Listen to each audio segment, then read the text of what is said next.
Cómo somos y la forma en la que actuamos. Conoce los eventos que marcaron la vida de nuestros invitados en Huellas Ocultas. Bueno, hoy tengo el gusto de recibir aquí en el estudio a Alonso Moleiro, columnista, escritor, corresponsal de El País de España, aquí en nuestro país. Y voy a conocer sus huellas ocultas, ¿no? Yo conozco a Alonso hace mucho tiempo, pero bueno, esta conversación siempre da pie para conocer esas cosas, esos momentos significativos que, bueno, que definitivamente marcaron su vida. Buenos días y bienvenido, Alonso. Qué gusto tenerte aquí en el estudio. ¿Cómo estás? Sí, encantado de estar acá. Saludos a la audiencia. Por favor, además sí. Que este era el programa de tu hora, ¿no? ¿Cómo no? Este fue mi horario 5 años. 5 años. 5 años. Llevo igual sigo madrugando. Sí. Yo llevo 5 años ya también en este horario, ¿no? Te atrapa. Te atrapa. El horario te dice, claro, eres mío. Yo pensé que yo no iba a durar 2 semanas. Sí. Y bueno, aquí estoy, Ya, 5 años. A todos nos habituamos. Totalmente. Oye, la primera huella que tengo aquí es la muerte de tu padre, ¿no? Sí. Sí, bueno, no, uno tiene muchas huellas, por supuesto, pero digamos, cuando me pusieron a enunciarlas, claro que esta fue una de las primeras que me vino. Pues mi papá murió el 16 de febrero del 2002 de una manera relativamente prematura, tenía 64 años y bueno, mi papá fue la primera pérdida importante y la más importante que he tenido, ¿no? Acumulando pérdidas cuando los años pasan, pero fue una persona que tuvo una enorme influencia en mi formación intelectual, en mis valores, en mi manera de interpretar los hechos, en el apego al país. Tuvimos muchas diferencias, sobre todo cuando yo me hice grande, vivíamos todo el día discutiendo. Nosotros hemos hablado de esto, ¿no? Ajá. Tu padre era de izquierda. Era un tipo de izquierda, ya al final no tanto, era menos, pero tenía, aunque nunca fue chavista, nunca le gustó Chávez. Y lo vio, pues, digamos, coincidieron en este mundo 3 años, pero a pesar de eso, y a pesar de que para mí fue importante un poco romper con eso, pues, hallar la autonomía de criterios, emanciparte de ciertas imposiciones que había en tu casa, haciéndolo por cuenta propia. Bueno, mi papá me respetaba. Entonces logramos tener, a mí me hubiera gustado tenerlo un poco más de adulto ahora, porque, bueno, uno aprendía mucho. Sí. Sí. Ahora, lo hemos hablado en otra oportunidad, ser un hijo o los hijos de la izquierda, ¿no? De la izquierda venezolana. Tú eres uno de ellos, Sí, ¿no? claro. ¿Cómo fue esa infancia? ¿Cómo fue esa infancia, esa juventud, esa adolescencia? Bueno, En casa, con esas ideas. Sí. Primero fue voluntariamente austera, porque mi papá era un hombre que despreciaba el dinero de manera manifiesta, pues era el típico intelectual de izquierda. Entonces nosotros crecimos, habiendo podido no hacerlo ahí, pues en la avenida Fuerzas Armadas de San Ramón a Chimborazo, vivimos 20 años en esa zona del centro de Caracas y estudiamos en un colegio de la Universidad Central de Venezuela, todo un poco por decisión de mi casa, pues no crecimos en el este, pero claro, yo tenía parte de mis tíos viviendo en el este.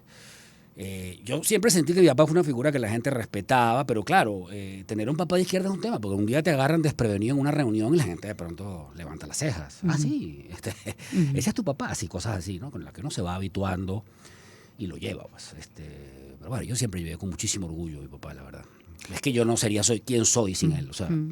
Sí, bueno, la Sí. pregunta es esa, ¿no? Desde el punto de vista ideológico, creciste en un entorno así, ¿qué te hizo distanciarte de la izquierda? La caída del muro de Berlín me produjo un impacto, yo tenía 19 años, pero me produjo un impacto y una gran curiosidad, ¿no? De por qué era lo que estaba pasando ahí, la historia de Alemania Oriental en particular. Después un desencanto progresivo con Fidel Castro, ¿no? Al principio lo admiraba mucho, como admiraba a Maradona en los 80. Y después bueno, nada, es decir, empiezas a ver la deconstrucción del engaño, pues la verdad es que la Revolución Cubana fue aunque generó una enorme esperanza y tuvo un momento quizás en los primeros años de cierta legitimidad existencial, pues eso ha sido un enorme fraude, ha sido una tragedia histórica. Bueno, y lo último, ¿no? Es la experiencia del chavismo, pues, porque yo lo que soy es venezolano, antes que todo, pues. Y el chavismo, bueno, genera una tragedia, vamos a decir, el ocaso de la esperanza nacional bueno, yo creo que todos los venezolanos tenemos ahí un sesgo muy grande. Basta salir de Venezuela y empezar a hablar con venezolanos para ver la carga anticomunista que tienen, el resentimiento que hay. Yo no lo tengo, por supuesto, pero claro que uno mismo, hasta uno, termina un poco vacunado cuando ve ciertas expresiones de izquierda clásica chachareando como lo hicieron acá, ¿no? Entonces... Tú hoy en día no eres un hombre de izquierda. Bueno, yo he llegado a pensar que no soy ni de izquierda ni de derecha, que no soy nada, que eso quedó superado. Muchas veces lo he dicho, pero bueno... Si tú me apuras, porque yo sí sé que la derecha existe, digo, epa, ya va, no, nada, ya, yo soy de centro izquierda, pues, yo soy una persona... No, no eres de centro derecha. No, A pesar de tu cuestionamiento de la izquierda, no eres de centro yo derecha. soy un liberal de izquierda. O sea, yo creo en el progresismo, yo creo en las oportunidades para todos, yo creo en el Estado laico, yo creo en la alternabilidad, en la igualdad de derechos. Pero de pronto me he descubierto viendo cosas de derecha. O sea, yo, por ejemplo, el debate español, que estuve el año pasado en España, yo veía a veces en la izquierda el narcisismo clásico de la izquierda. O sea, somos de izquierda y levanto el puño y digo que la izquierda, hay una cosa ahí de somos los chéveres de la partida. Y yo podía verlo, tomar distancia de eso. Y me descubrí de pronto ligando que ganara Núñez Feijóo. No, que gane el otro. Hace buena falta que hace en España un cambio de gobierno. Sí. Pues. Entonces, la pregunta es por qué tu distancia con la derecha, con los postulados de la derecha, ¿no? Sobre todo, lo que ha funcionado, o con, digamos, algunos postulados liberales desde el punto de vista económico, ¿no? Sí. ¿Por qué hay esa distancia? Yo a veces me pregunto si es que la derecha no se ha explicado bien el discurso de ellos, o que definitivamente pues, no, hay cosas que son irreconciliables entre las dos posturas. No, es que yo creo que los principios de la economía de mercado uno los puede asumir, y muchos valores de la derecha vinculados al orden son importantísimos, el respeto a la ley, o sea, la fobia al populismo. Yo de lo que siento cierta distancia, bueno, yo no creo en el extremismo liberal, yo no creo que el mercado lo hace todo. O sea, yo veo a Javier Milei y me espanto, parece ahora Ángeles los 12 del signo, es una locura, o sea, ¿entiendes? O sea, yo creo que tiene que haber Ministerio de Educación, ¿entiendes? Un Estado que vele por la voluntad general, ¿no? Sobre todo un Estado si es democrático. Entonces, ese equilibrio Estado-mercado ubica lo que es el pensamiento de centro. Ahora, también, por supuesto, yo no soy una persona conservadora, yo no voy con los valores extrarreligiosos, yo no... O sea, yo tengo una actitud abierta ante los temas de los derechos de las minorías sexuales. Entonces, sí, yo me considero un tipo de izquierda, pero de izquierda blanda, de izquierda, como decía Carlos Alberto Montaner, de izquierda vegetariana. Pues. buen término. Ajá. Oye, me dijiste, tuve desencuentros con mi padre. Muchos. Desde el punto de vista político, Sí. Básicamente. ¿Y eso afectó la relación personal entre ustedes? Bueno, él se molestaba mucho porque él era un tipo muy noble, muy inteligente, que tenía un carácter inflamable. Entonces, ver a su hijo blasfemándole, de pronto lo molestaba. Pues, pero yo aguantaba los chaparrones porque él de pronto subía la voz y tenía una voz muy ronca y te intimidaba. Pero pero mi papá logró respetarme, me echaba broma, que me decía, ¿qué dice el neoliberal? Me llamaba, mira, el neoliberal, vamos a hablar, así, cosas así, pues, pero no... Era una relación muy afectuosa, nos prestábamos libros. Lo que pasa es que, bueno, cuando mi papá muere yo tenía 31 años. Entonces, claro, hay una parte que nos perdimos, ¿no? De prestarnos cosas, de compartir, aún con las diferencias, aún sabiendo que hay diferencias. Pero es que a mí a veces hay chavistas que me han dicho, pues, ¡ay, qué vergüenza con tu papá! ¿Qué diría tu papá? Pues yo le digo, mira, mi papá se me aparece mañana aquí, el fantasma de mi papá. Y yo le explico, mira lo que hicieron con Venezuela, mira lo que pasó aquí, mira cómo se administran los recursos del país. O sea, el primer deber de un ser pensante es conjurar la figura de su papá sin dejar de quererlo, por supuesto. Yo creo que al fin... Por supuesto, mi papá me hace una enorme falta, pues. Sí. No, y me parece interesantísimo lo que dice, que a pesar de sus diferencias ideológicas, bueno, el amor siempre estuvo allí. Por supuesto. ¿No? Yo creo que eso es importante, la convivencia en una casa de dos pensamientos diferentes. Ojo. Sí, que no eran radicalmente diferentes, pero sí eran la interpretación de la crisis venezolana de los 90, el gobierno de Carlos Andrés Pérez, el interinato de Ramón Velázquez. Los discutimos muchísimo, yo tenía 23 años. Y luego, ya con Caldera, bueno, llegamos a una paz precaria. Caldera calmó un poco las cosas en líneas generales, como decían los periodistas, encalichó un poco el país, y llegó Chávez. Claro, yo siempre estuve en contra de Chávez, desde el día 1. Yo dije, ¿Y tu padre? También. Pero mucho más blando, o sea, mucho más viéndolo. A mi papá le escandalizaba un poco lo lenguaraz que era Chávez, esto de la República Bolivariana. Él le parecía que eso, ¿cómo le vas a poner un país República Bolivariana? Él decía, eso es como que yo le ponga a Francia la República Napoleónica Francesa. O sea, un país es una cosa que va mucho más allá de una persona, pues. Eso entre otras varias, pues. Vamos a pasar a la segunda huella. Una estancia de un año en Europa, en 2002, ¿te marcó? ¿Por qué? Bueno, porque ese viaje me ayudó a abrir los ojos y a valorar otras cosas más allá de la vida venezolana. Fue un viaje, ese año murió mi papá. A mí me pegó muchísimo su muerte. Y bueno, viví mi luto fuera de Venezuela, solo. Estaba estudiando inglés. La sociedad británica me hizo ver muchas cosas. Uno no debe dejar de... Me enseñó, por ejemplo, a no naturalizar la piratería, la viveza criolla. O sea, los ingleses son muy correctos. Y tú dices, bueno, por algo es que estos países son desarrollados, tienen una clase de dirigente responsable, que no está hablando pistoladas de la boca para afuera, sino que hace cumplir la ley. Y los dirigentes de los países son un reflejo de su población a veces. Y en Venezuela, aunque yo adoro a este país y sigo aquí porque me da la gana, en Venezuela hay mucha gente que le gusta pasarse de viva, hay mucho tracalero. Eso es lo que es atraso cultural. El viaje a Europa me hizo verlo. ¿Te puso orden a tu vida, quizás? Bueno, no, ya yo la tenía, porque Ujú. yo fui formado de manera muy estricta en estos temas, pero la fundamenté, pues. O sea, eso de que tú vas a ir a un policía inglés, oye, hermano, ¿cómo arreglamos esto? Toma este billetico, vas preso. O sea, tú no te puedes poner con payasadas en el mundo desarrollado. Y eso fue importante. Lo otro es que, bueno, fue un viaje muy divertido, pude conocer varios países europeos e inicié un juju con la que es mi actual esposa. O sea, fue el momento en el que como que ordené un poco mi vida y la convencí de regresarnos a Venezuela. Y yo le digo, vamos a hacer periodismo en Venezuela. ¿Qué vamos a hacer aquí? Yo no tengo nada que hacer aquí. O sea, esto está muy bien, pero yo soy de allá. O sea, y ella no quería. Y al principio... Y bueno, mi miedo inicial era que al principio no aguantara el trote, pues tenía unos 4 años fuera y pensé que podía... ¿Tenías 4 años en Londres? Ella. Estudiando en Barcelona, que digamos que después de eso podía asustarse o intimidarse con el caos, el caos político. Y pasó más o menos lo contrario, pues se metió en el periodismo y ahora lo que no sé, ella se quiere ir menos que yo. O sea, ¿Y te arrepientes de esa decisión? ¿De haberme venido? Sí. Bueno, lo pienso mucho últimamente porque se me han ido muchos amigos y el entorno se me ha vaciado mucho en Caracas, pero la verdad es que no me arrepiento. O sea, yo hice lo que me indicó el corazón, lo que yo creía que debía hacer, porque era quedarme, tratar de contribuir a recuperar la democracia, a restaurar la convivencia, a que nos devolvieran el país que nos quitaron en el siglo XX, pues, a tener la sociedad normal, amable, complementaria, relativamente abundante, tolerante, que habíamos perdido. Pero bueno, eso, por supuesto que esos procesos no son así. Además, esa sociedad por ahora no va a volver a una parte, pero el país cambió, pues. Pero bueno, yo no tengo una aproximación muy recreativa. Es decir, yo creo que... O sea, yo decidí atender el impulso inicial de quedar. Luego lo he pensado. Yo digo, le digo a algunos amigos míos que tengo en la cabeza, tengo un parlamento, en el parlamento de mi cabeza tengo una bancada minoritaria, que es minoritaria, pero que hace ruido, que dice, bueno, pero vámonos, ¿qué haces tú aquí? O sea, pero no, sigue mandando la mayoría, pues yo sigo aquí, o sea, sí. Por ahora va ganando esa... Por ahora, sí. Esa bancada. Salvo que lo pongan a correr a uno. Sí.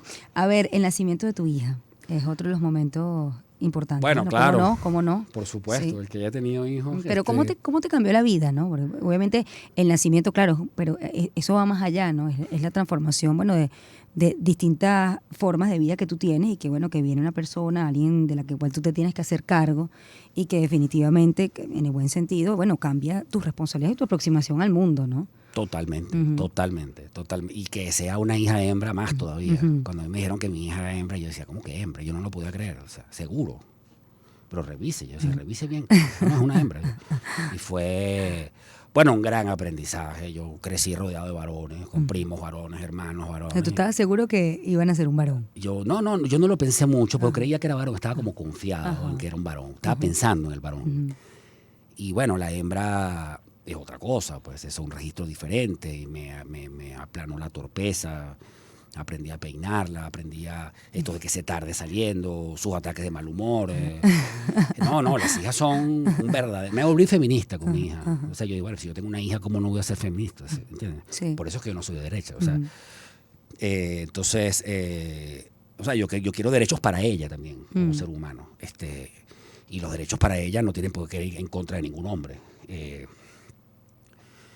Los hijos te cambian, te concretan un estado de realización muy importante. Por supuesto que condicionan todos tus hábitos y tus obligaciones y lo que hacen es darte todo el tiempo pues aprendizaje, crecimiento. ¿Siempre creíste? Claro, los hijos no tienen por qué ser iguales a uno. Eso es un tema importante. Mi papá tenía una especie de maña de que yo fuera igual a él al comienzo. O sea, y eso pasa mucho. Es decir, Martina va a crecer en un mundo distinto y bueno, yo lo que quiero es que sea primero que sea venezolana, por eso en parte me quedé. Yo no quiero que mi hija sea extranjera. Quiero que una vez que sea venezolana decida qué quiere hacer con su vida, lo que quiera, lo que quiera. O sea, yo creo en la libertad, pues. Y bueno, uno con los hijos, ¿qué hace? Apostar por un mundo mejor, pues mandar vitaminas para que tengamos una sociedad amable, humana, solidaria. Este tema de los hijos y esta decisión de quedarte en Venezuela, la comparto, porque fíjate que a mí me ha pasado, yo he estado con amigos fuera y vienen sus hijos, que eventualmente nacieron allí, pero se fueron, y a mí me pega mucho que ya no hablen el español o hablen un español. Sí, es muy común. Y es duro, ¿no? Es duro. Es duro, hay que aprender a aceptarlo. Sí. No, que crecen, es decir, son españoles. Yo tengo amigos muy cercanos que Sí. tuvieron hijos en España, ya son españoles, Sí. no les interesa esto. Normal, es decir, la culpa es del país al final. Ujú. Pero sí pega, o sea, a mí Sí. me duele, o sea, yo no quiero eso para mí. Claro que yo quiero el bien para mí. Y algunos de ellos me podrán decir, bueno, sí, pero ella está creciendo en otro país con oportunidad. Bueno, excelente. Yo esa discusión no la voy a dar. O sea, yo a mi hija le estoy dando todo lo que necesita en Venezuela. Y quiero que sea venezolana. Y no es patriotismo, ¿no? Yo quiero, es lo único, como yo fui el que la tuvo, digo, bueno, como es mía, yo pongo una sola condición, que es esta. Lo demás, ella decide. Si ella quiere ser Miss Venezuela, a mí no me interesa eso, pero que lo haga. O sea, no... Siempre lo que tú tienes que formar a tus hijos en la responsabilidad, que tengan criterio, que tengan carácter. Así que es. tengan, exacto. ¿Qué te ha enseñado Martina a ti? Bueno, a ser más paciente, sí, a entender la complejísima que es digamos, la resonancia femenina, pues, los modales femeninos. Luego, ver a un adolescente, ya mi hija tiene 13, 14 años, verla cómo cambia, recrear uno hasta su propia adolescencia viéndola, sus cuentos al colegio. Por supuesto que todo amor genera siempre miedos. Uno vive conjurándolos, pero hasta ahora pues tengo que dar gracias a Dios, la verdad es que no me puedo quejar y tengo una hija de la que estoy muy orgulloso. Tan pues, hermoso. sí. Enseñarla a leer, ese es otro tema que no es fácil, ¿no?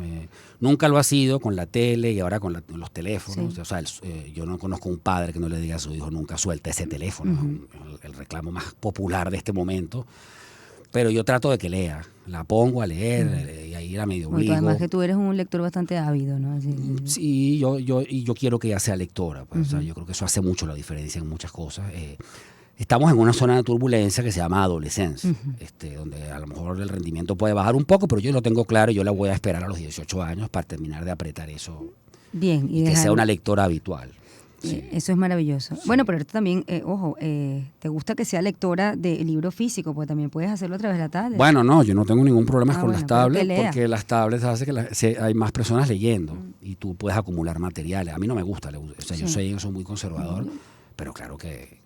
Creo que esto que tú dices... Ella todavía está leyendo libros físicos porque eso se los doy yo. Vale, su mamá. Y óyeme, esto a ti definitivamente lo que tú dices, el saber leer te ayuda y te da como un background para analizar el mundo, que tú lo has tenido siempre porque has sido un lector desde muy pequeño, ¿no? Sí, es que yo creo que la lectura es como hacer ejercicio. O sea, es al cerebro lo que el ejercicio físico a los músculos. Es decir, tú leyendo que construyes una red de temas interrelacionados. Entonces, cae en algún extremo de la red, cae un punto y la red lo procesa porque hay temas que están interconectados. Sí, entonces tú tienes que, ser un lector. Yo he procurado ser un lector. Soy un poco lento leyendo, pero bueno, siempre estoy leyendo. O sea, yo no he soltado un libro desde los 16 años. ¿Cuál fue tu primer libro? Bueno, podría decir a los 12, Platero y yo, esos libros del Principito, esos libros de esa edad. ¿Y el libro que definitivamente te enamoró de la lectura? Bueno, hay varios, pero sí, así a rompe, te diría Bobos el Uruguayo, lo leí a los 19 años y me agarró. Además me entró una obsesión por entender el pasado venezolano y tal. 1984 de Orwell, para entender la naturaleza del totalitarismo. Eso es Corea del Norte. El que quiera saber qué es Corea del Norte, lea 1984. Y bueno, de ahí empiezas a buscar autores y a enterarte y siempre pasa, el que consume cultura lo ve, pues que crees que ya sabes y te leíste y llega un día la prensa y te pone Pedro Pérez, importantísimo escritor, y tú dices, ¿quién es este? ¿Cómo es posible que yo no conozca a este señor? Entonces empiezas a averiguar, bueno, eso es lo que es. Bueno, como el Premio Nobel de Literatura, el actual, yo por no lo he decir leído. Algo, y fíjate que para montar el programa no pude, de hecho, tocarlo porque muy poca gente, al menos de este lado, lo conoce. Ojo, también he entendido que es difícil aquí con el tema Sí, editorial. pero hay un tema también que es necesario, yo lo quiero decir al aire, porque uno también se vale no saber, se vale no conocer a los autores, Claro. eso es una cosa que a veces pasa. Y Sí. hay autores que yo no me he leído, Por no me supuesto. llaman la atención. Yo no me he leído Miguel Ángel Asturias. O sea, no se trata de que uno tenga todos los lectores y todos los temas del mundo, no, uno hace un camino. Y yo siento que ese camino debe incluir algo de ensayo, política, perspectiva contemporánea, historia. Aprender a leer historia es fascinante, fascinante, sí. Y un poco de poesía, en mi caso, por herencia de mi papá, que era un tipo que le encantaba la poesía. Vamos sí. con la última huella de la presentación, hablando de los libros, la presentación de tu libro, La Nación Incivil, en Casa de América, en Madrid. Lo tienes allí como un momento, en ese lugar en específico. ¿Por qué? Bueno, como te decía, he podido poner otras huellas, por supuesto, pero esta es una de las recientes, y sí fue un logro personal relativamente inesperado, que me produjo una gran sensación de felicidad que tenía mucho que no sentía, porque el libro lo presentamos a partir de la gestión de un grupo de amigos venezolanos voluntarios y un amigo español en particular, Isaac González Toribio. El tema generó interés y fue mucha gente a la presentación. En otro país. En otro Sí, país, en otro cierto país. que eran venezolanos. Yo a veces pensaba, bueno, habría sido chévere tener aquí indonesios y filipinos, pero el libro tiene que escucharlo quien le interese escucharlo, ¿no? Y digamos, se llenó el auditorio y fue un momento de mucha felicidad, fue una sensación de logro que tuve, porque luego lo pude presentar en Barcelona, en París, y casi siempre en París fue exactamente venezolanos que voluntariamente, que están fuera en París, que están pendientes del país, que les duele el país, voluntariamente me organizaron el evento, consiguieron el lugar, invitaron a la gente, invitaron a los periodistas y me llevaron para allá. O sea, que, como no sentirse bien. O sea, bueno, me sentí bien. Yo pasé un año 2020 en la pandemia muy duro, el 2021 con muchas pérdidas y situaciones, algunas familiares, con pocas satisfacciones. Hemos tenido además digamos, el desempeño del país, la crisis de la democracia, la decadencia de Venezuela es muy dura de asumir. Estés donde estés. Es dura de tragarse. Entonces, claro, de pronto concretar un logro personal que no te esperabas, yo dije, bueno, esto es importante. Como te decía, hay otros, pero si vamos a hablar de los recientes, sí. este es un momento. Sí. Un momento que te marcó. Sí. Porque definitivamente, bueno, también es compartir con los demás tu visión del país, ¿no? También creo que es importante. Claro, y bueno, creo que había ahí un montón de amigos venezolanos, muchos periodistas que estaban un poco interesados en la tesis del texto. Siempre es bueno ver que, bueno, afuera es importante, ¿no? No abonar en ese tema de la división con la diáspora. En la diáspora hay muchísima gente muy pendiente, que tiene ese tema muy, muy sensible, que quiere ver cómo te ayuda, todo el tiempo te lo están diciendo. Cierto que hay gente que se separa y rompe de forma un poco brusca con el país, son tus amigos, y a veces te duele, ¿no? Sí. Es una especie de sufrimiento en silencio, porque son temas muy delicados, que es mejor no estar tocando. Pero para mí fue un reencuentro emocional con una parte de Venezuela que está, o sea, Venezuela tiene, bueno, un polvo, digamos, es como una explosión de polvo, pues gente en todas partes del mundo, pero hay 3 epicentros muy, muy importantes, que son Bogotá, Miami y Madrid. Sí, yo me voy a una de tus huellas, ¿no? Quizás este momento que me pones aquí, y lo comparto, es que, bueno, alguien se quedó aquí y alguien tenía que contar la historia, o la tiene que contar. Claro, ese es el objetivo. Esa ¿no? es un poco la idea también, Sí. quedarse, primero honrar algunos mandatos de esta profesión, de ser periodista, pues. Claro que tú puedes ser periodista en cualquier parte, pero...